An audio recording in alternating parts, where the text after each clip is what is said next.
Le 15 mars 2026, à 18h30, Sébastien Lecornu se trouvait dans son bureau de Matignon, en train de poser sa signature sur une lettre qui allait secouer la scène politique française, sa démission en tant que premier ministre. Moins d'une heure après, le 15 mars 2026, à 18h30, Sébastien Lecornu se trouvait dans son bureau de Matignon, en train de poser sa signature sur une lettre qui allait secouer la scène politique française, sa démission en tant que premier ministre. Moins d'une heure après, cette annonce dévastatrice fit l'effet d'un tremblement de terre dans le monde politique. De son côté, Marine Le Pen, installée confortablement dans son quartier général à Hénin-Beaumont, affichait déjà un sourire de triomphe. Ce qu'elle ignorait, c'est qu'exactement 24 heures plus tard, ce sourire se transformerait en une expression de stupéfaction absolue. « Enfin !» s'exclama Marine Le Pen quand la formation tomba sur son téléphone. Elle était en réunion avec Jordan Bardella et les cadres du Rassemblement national. Quand l'alerte de DFM TV résonna dans la salle, Sébastien Lecornu présentait sa démission à Emmanuel Macron. La leader de l'extrême droite française ne put cacher sa joie. « C'est le début de la fin pour Macron », déclara-t-elle immédiatement à ses collaborateurs. Lecornu était le dernier rempart de ce quinquennat moribond. Sans lui, l'Élysée va sombrer dans le chaos. Elle n'avait pas tort sur le diagnostic. Depuis sa nomination 18 mois plus tôt, Lecornu avait réussi l'impossible. Stabiliser un pays en crise, restaurer l'autorité gouvernementale et maintenir Macron à flot, malgré une popularité en berne. Sa démission soudaine laissait un vide béant au sommet de l'État. Les raisons officielles de cette démission étaient floues. Le communiqué de Matignon évoquait des divergences profondes sur la politique économique et des désaccords irréconciliables sur l'orientation européenne de la France. Mais dans les couloirs du pouvoir, tout le monde savait que la véritable cause était plus personnelle. Lecornu en avait assez de servir de fusible à un président qui accumulait les erreurs. La goutte d'eau qui avait fait déborder le vase était la dernière décision de Macron concernant les retraites. Contre l'avis de son premier ministre, le président avait imposé une réforme brutale qui avait relancé les grèves et divisé le pays. Lecornu avait perdu la face et décidé qu'il était temps de partir. « Macron m'a poignardé dans le dos une fois de trop », confia-t-il à ses proches collaborateurs en vidant son bureau. « Je ne serai plus jamais son alibi. » Cette démission était un coup de tonnerre pour l'Élysée. Macron perdait non seulement son premier ministre le plus efficace, mais aussi sa seule chance de terminer honorablement son mandat. Sans Lecornu, il se retrouvait seul face à une opposition déchaînée et une opinion publique hostile. Dans son bureau de l'Élysée, Macron était effondré. « Comment a-t-il pu me faire ça ?» répétait-il à ses conseillers. « Nous étions une équipe, nous avions réussi ensemble à redresser le pays. » Mais Lecornu était parti, emportant avec lui la crédibilité gouvernementale et laissant Macron dans une situation politique désespérée. C'est dans ce contexte que Marine Le Pen voyait s'ouvrir une autoroute vers l'Élysée.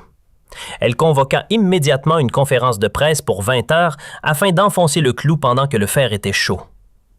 La démission de M. Lecornu confirme ce que nous disons depuis des années, déclara-t-elle face aux caméras rayonnantes. Emmanuel Macron est un président faible, incapable de gouverner, incapable de garder ses équipes. La France mérite mieux que cette instabilité permanente. Elle poursuivit son attaque avec la précision d'un chirurgien. Sébastien Lecornu était le seul à maintenir une façade de compétence dans ce gouvernement en déroute. Son départ révèle la vacuité totale de la politique macroniste. Il est temps que les Français reprennent leur destin en main.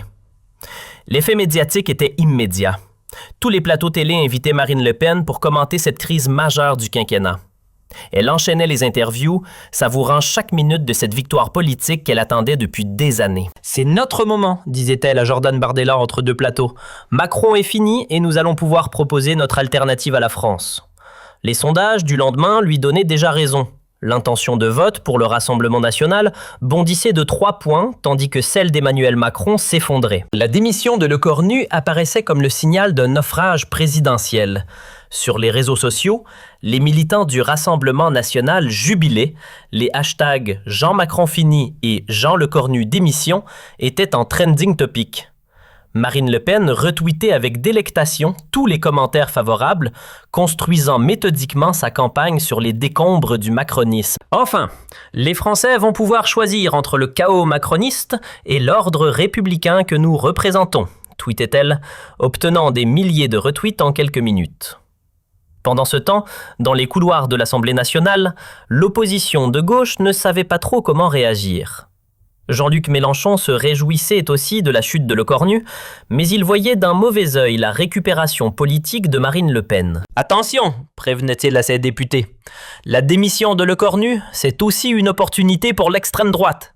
Il ne faut pas laisser Le Pen monopoliser cette crise. » Mais il fallait constater que Marine Le Pen avait pris une longueur d'avance dans la récupération politique de cet événement.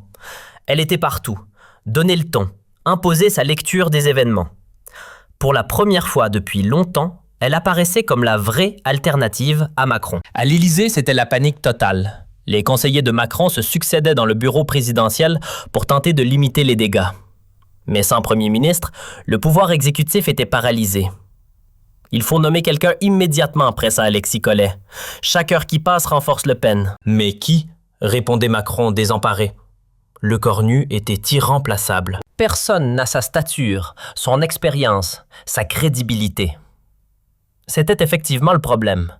Lecornu avait passé 18 mois à se construire une image d'homme d'État respectable.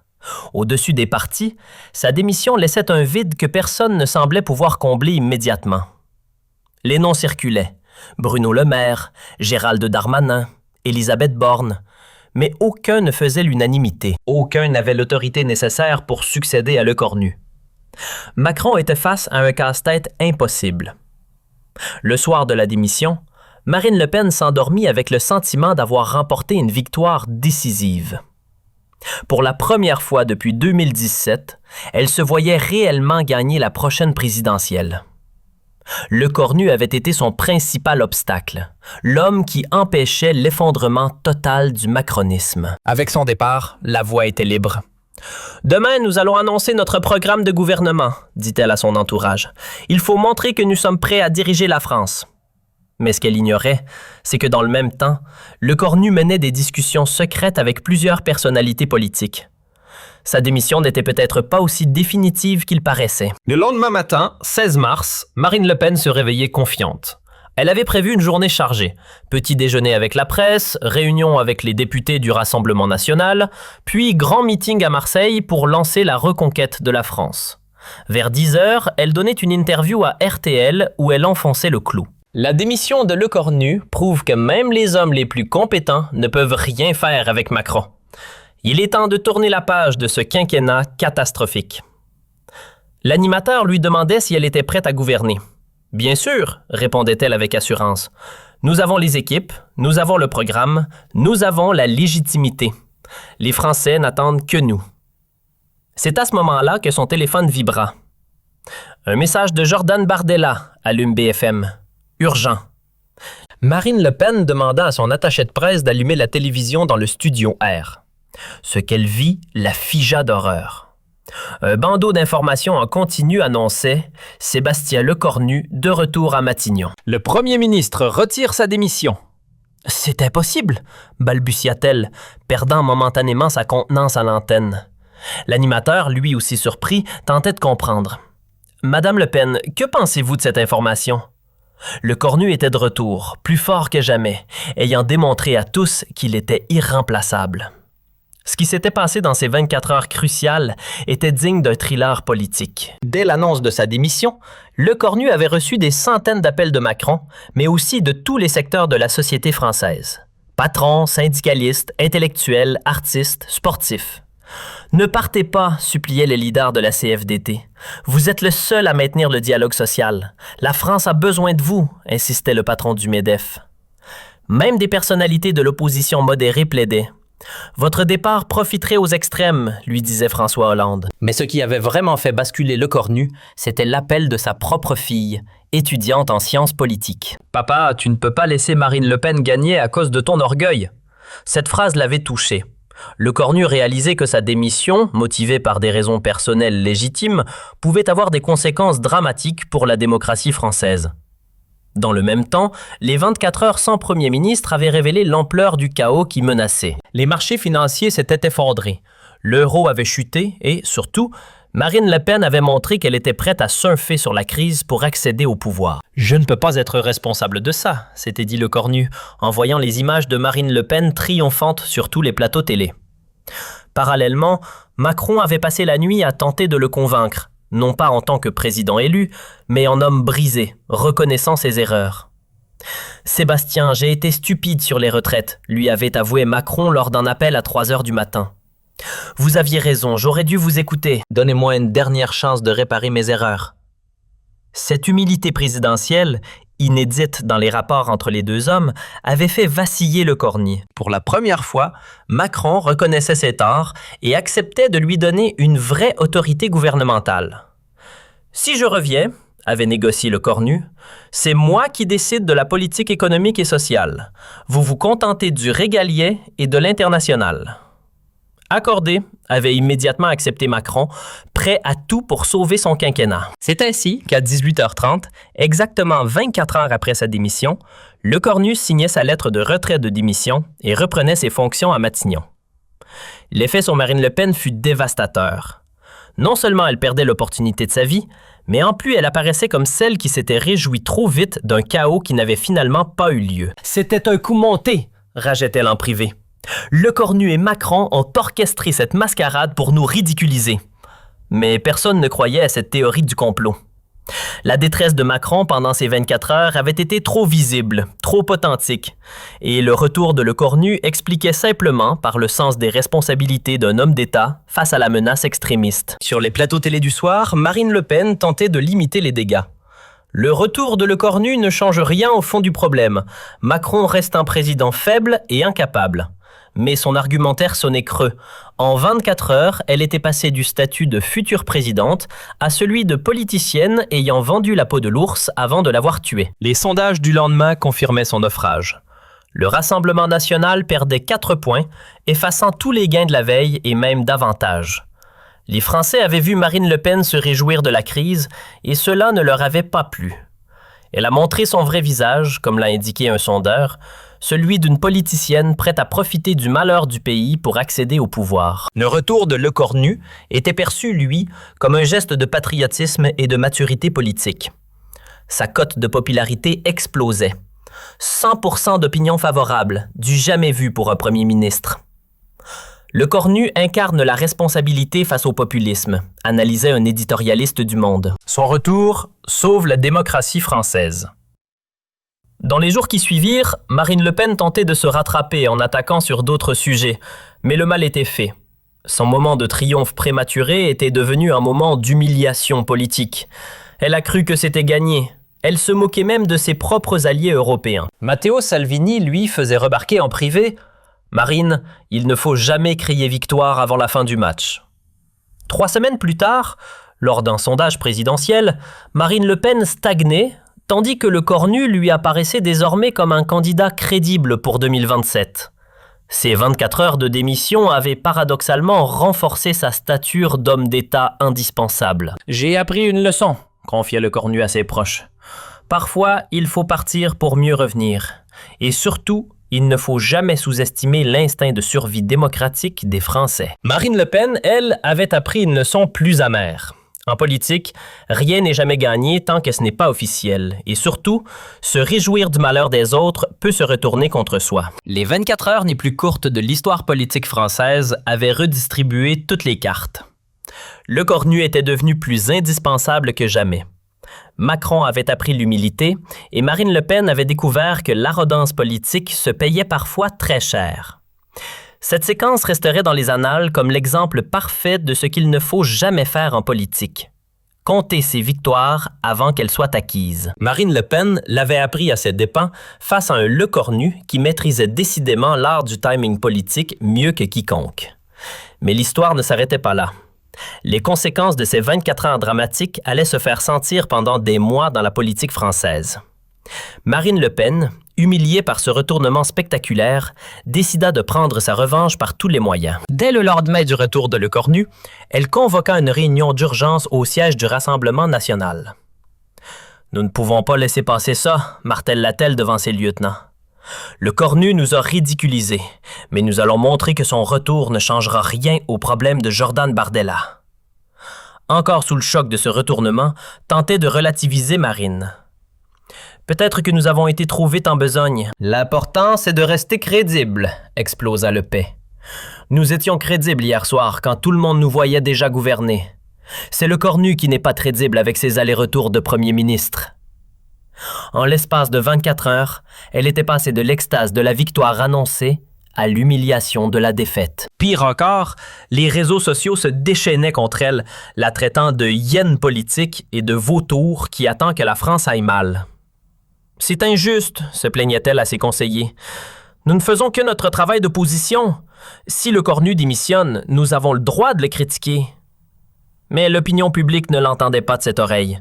Un sondage Harry Interactive publié 3 jours après l'épisode montrait que 67% des Français trouvaient décente la joie affichée par Marine Le Pen lors de la démission de Le Cornu. Les Français n'aiment pas ceux qui se réjouissent des difficultés du pays, analysait le sondeur. Marine Le Pen a donné l'impression de passer avant l'intérêt national. Cette image négative collait désormais à la peau de la leader du Rassemblement national.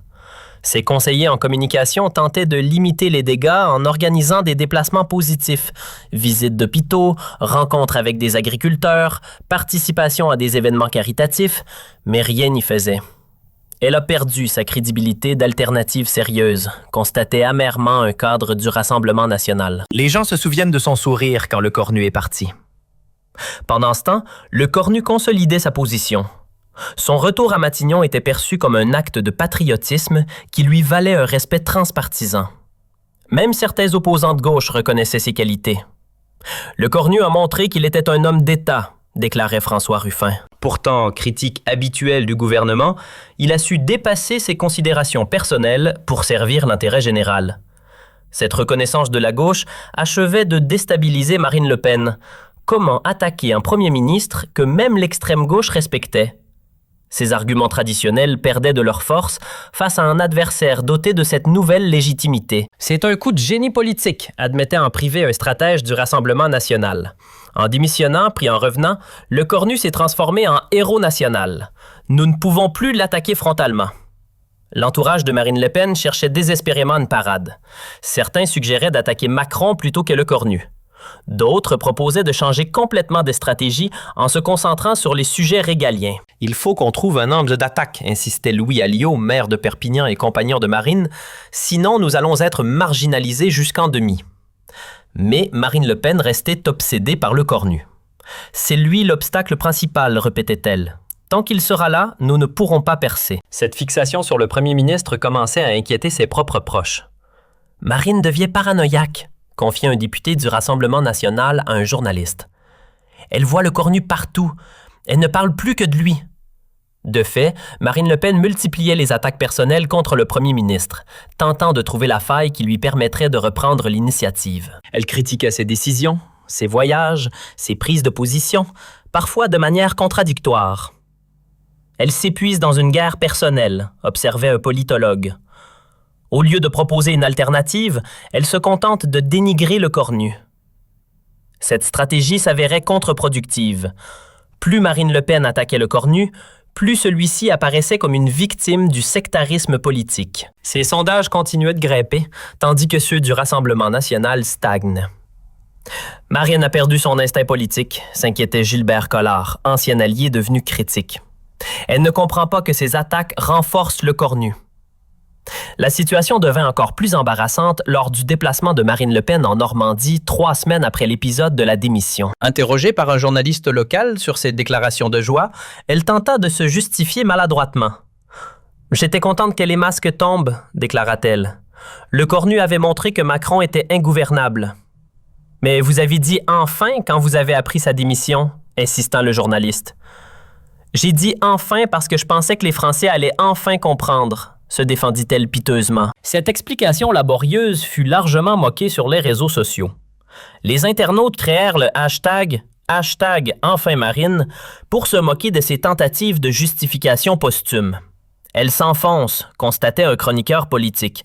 Plus elle explique, moins c'est crédible. L'humiliation était d'autant plus grande que Le Cornu, lui, restait d'une discrétion exemplaire sur cet épisode.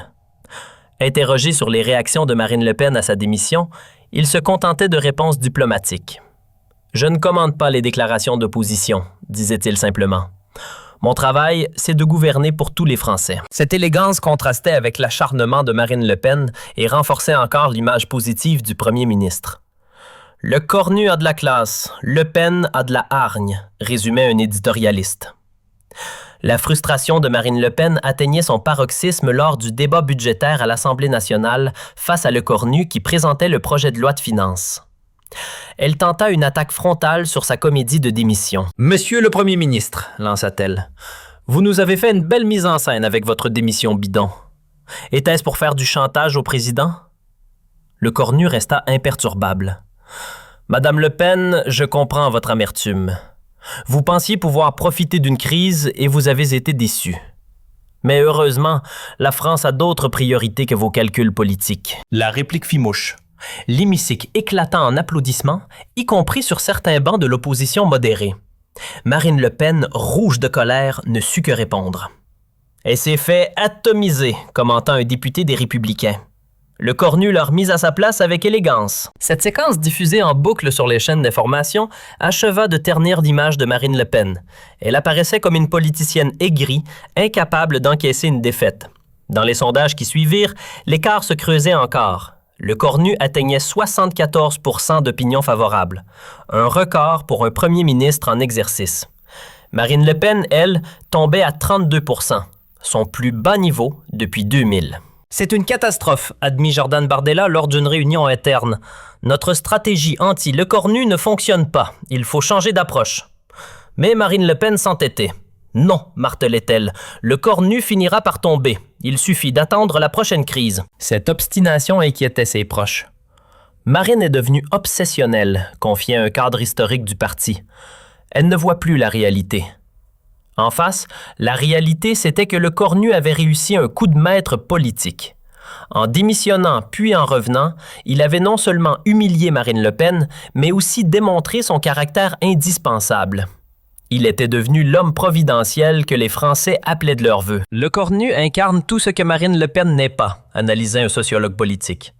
Le sens des responsabilités contre l'opportunisme, la mesure contre l'extrémisme, l'unité contre la division. 6 mois après l'épisode de la démission, le paysage politique français était totalement transformé. Lecornu dominait les sondages de popularité et apparaissait comme le favori naturel pour battre Marine Le Pen. Elle tentait péniblement de reconstruire son image. « J'ai sous-estimé Lecornu », finit-elle par admettre en petit comité. « Il m'a joué un tour de maître. » Cette reconnaissance tardive de la supériorité tactique de son adversaire marquait la fin d'une époque. Marine Le Pen, qui avait cru tenir sa revanche après des années d'attente, découvrait amèrement que la politique était un art plus subtil que prévu.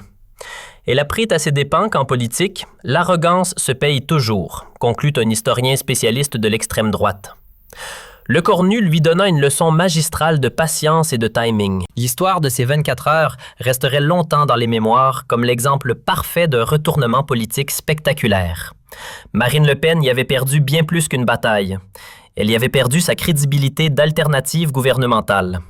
Lecornu en était sorti grandi, confirmant qu'il était devenu l'homme fort de la politique française. Son pari audacieux avait payé au-delà de toutes ses espérances, reléguant Marine Le Pen au rang de faire-valoir de son succès. La morale de cette histoire était claire. En politique, il ne faut jamais vendre la peau de l'ours avant de l'avoir tué. Marine Le Pen l'avait appris à ses dépens face à un Lecornu qui maîtrisait l'art du coup politique, mieux que quiconque. 1 an après cet épisode désormais entré dans la légende politique française, les conséquences continuaient de se faire sentir. Marine Le Pen n'avait jamais vraiment retrouvé sa superbe d'avant cette humiliation. Lors de meetings, elle évitait soigneusement de mentionner cette période, mais les journalistes ne manquaient jamais de lui rappeler ses déclarations prématurées. « C'est devenu son talent de chagrin », observait un spécialiste de l'extrême droite. Chaque fois qu'elle attaque le gouvernement, on lui ressort ses 24 heures de joie mal placées. L'épisode était même devenu un cas d'école dans les universités de sciences politiques, à Sciences Po Paris. Le professeur Pascal Perrineau consacrait un cours entier à l'erreur stratégique de Marine Le Pen. Mars 2026. Cet épisode illustre parfaitement comment l'impatience politique peut détruire des années de construction, expliquait-il à ses étudiants. Marine Le Pen avait passé une décennie à se normaliser, à gommer son image extrémiste. En 24 heures, elle a tout perdu. Les étudiants prenaient des notes frénétiquement. Cette séquence était déjà devenue un classique des manuels de stratégie politique, au même titre que l'affaire Watergate ou le scandale du Watergate français. Le cas Lecornu-Le Pen montre aussi l'importance du timing en politique, poursuivait le professeur. Lecornu a su transformer sa faiblesse momentanée en force durable. C'est de la haute voltige politique dans les écoles de journalisme. On étudie également cette séquence sous l'angle de la couverture médiatique. Comment les médias avaient-ils contribué à amplifier l'humiliation de Marine Le Pen? Les chaînes d'information ont joué un rôle crucial, analysait une professeure de l'ESG Lille. En diffusant en boucle les images de joie de Le Pen, puis son expression de stupeur, elles ont créé un récit visuel saisissant. Les journalistes politiques, eux, se souvenaient de ces 24 heures comme d'un moment exceptionnel de leur carrière. « J'ai rarement vu un retournement aussi spectaculaire », témoigna Pauline de Malherbe, qui avait interviewé Marine Le Pen le matin du retour de Lecornu. Son visage, quand elle a appris la nouvelle en direct, c'était du grand spectacle politique, mais aussi très humain. On voyait une femme qui réalisait que son rêve s'effondrait. Cette dimension humaine de l'épisode avait marqué les esprits. Au-delà de l'agitation politique, on avait assisté à un drame personnel en direct. Marine Le Pen avait touché le sommet de l'espoir avant de chuter brutalement. Elle a vécu en 24 heures toutes les émotions d'une campagne présidentielle, commentait un biographe politique. L'euphorie, l'espoir, la confiance, puis la stupeur, la colère et finalement l'amertume. Cette charge émotionnelle avait probablement contribué à l'impact durable de l'épisode. Les Français avaient vu Marine Le Pen dans tous ses états, et révélant une personnalité plus complexe que son image publique habituelle. Paradoxalement, cet épisode l'a humanisée, notait une sociologue, mais pas dans le bon sens. Elle est apparue comme quelqu'un de calculateur, prêt à se réjouir du malheur des autres. L'entourage de Marine Le Pen avait mis du temps à digérer cette séquence. Certains conseillers avaient même quitté son équipe, estimant que sa réaction avait été indigne d'une future présidente. Elle a montré qu'elle n'avait pas l'étoffe présidentielle, confiant un ancien cadre du Rassemblement national. Un vrai chef d'État ne se réjouit pas des crises, il les résout. Cette critique interne avait fragilisé Marine Le Pen au sein de son propre parti. Jordan Bardella, son dauphin présumé, avait pris ses distances, se montrant plus mesuré dans ses déclarations publiques. Jordan a compris la leçon, observant un proche du parti. Il ne commet pas les mêmes erreurs que Marine. Il reste dans la retenue, même quand l'actualité pourrait lui donner raison. Cette évolution générationnelle au sein du Rassemblement national était l'une des conséquences indirectes de l'épisode Lecornu-Le Pen. La nouvelle garde apprenait de l'erreur de l'ancienne, adoptant un style plus présidentiel. L'humiliation de Marine profite finalement au parti, analysait un politologue spécialiste de l'extrême droite. Elle force le Rassemblement national à mûrir, à adopter des codes plus institutionnels. Du côté de Lecornu, ce coup de maître politique avait consolidé sa position comme jamais.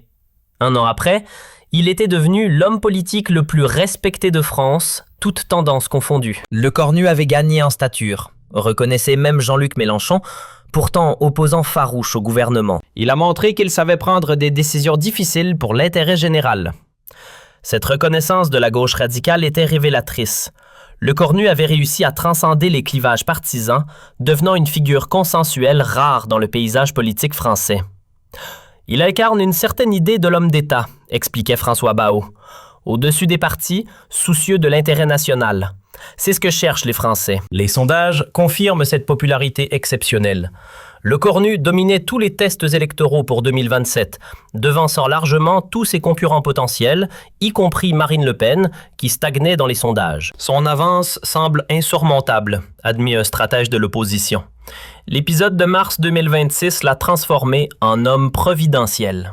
Cette aura présidentielle inquiétait même certains dans le camp macroniste. Lecornu éclipse complètement Macron, s'inquiétait un député de Renaissance. Il devient plus populaire que le président lui-même. Effectivement, les sondages montraient un écart croissant entre les deux hommes.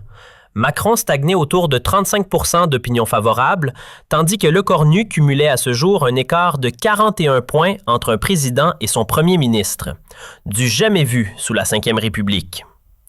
Lecornu a réussi ce que peu d'hommes politiques parviennent à faire, commentait l'historien Michel Wynne. Une triomphe politique durable. Cette transformation était d'autant plus remarquable qu'elle s'était opérée en seulement un timing parfait, qui avait révélé le génie politique de Lecornu. Il a compris intuitivement que sa démission ferait réagir, expliquait un de ses proches conseillers. Mais il n'avait pas prévu l'ampleur de la mobilisation en sa faveur. Cette mobilisation spontanée de la société civile avait été décisive. Syndicalistes, patrons, intellectuels, artistes, tous avaient appelé Lecornu à revenir. Une unanimité rare qui avait légitimé son retour. C'était un plébiscite en faveur de Lecornu, résumait un éditorialiste. La France entière lui demandait de rester. Comment refuser un tel appel? Marine Le Pen, elle, avait assisté impuissante à cette mobilisation. En 24 heures, elle avait vu le pays se rassembler autour de son principal adversaire politique. C'était son cauchemar absolu, témoignait un journaliste qui l'avait suivi pendant cette période. Voir la France s'unir derrière Lecornu alors qu'elle-même divisait depuis des années. Cette unité nationale autour de Lecornu était probablement ce qui avait le plus marqué les esprits. Dans une France fracturée, polarisée, il avait réussi à créer un consensus rare. Lecornu représente ce que la France a de meilleur, philosophait l'académicien Alain Finchialc. Le sens du devoir, l'amour du pays, le dépassement des clivages. 2 ans après l'épisode, alors que l'élection présidentielle de 2027 approchait, Lecornu apparaissait comme le favori naturel. Son parcours, depuis sa démission et son retour, avait été exemplaire. Réforme réussie, crise gérée avec maestria, popularité maintenue. Il a tous les atouts pour gagner, reconnaissait même Marine Le Pen dans un moment de lucidité. Mon erreur de mars 2026 lui a offert la présidence sur un plateau. Cette reconnaissance tardive de son adversaire marquait la fin d'un cycle. Marine Le Pen acceptait enfin que sa réaction prématurée avait changé le cours de l'histoire politique française. Elle a compris qu'elle avait gâché sa dernière chance, observait un politologue. Ces 24 ans resteront comme le tournant qui a fait de Lecornu un président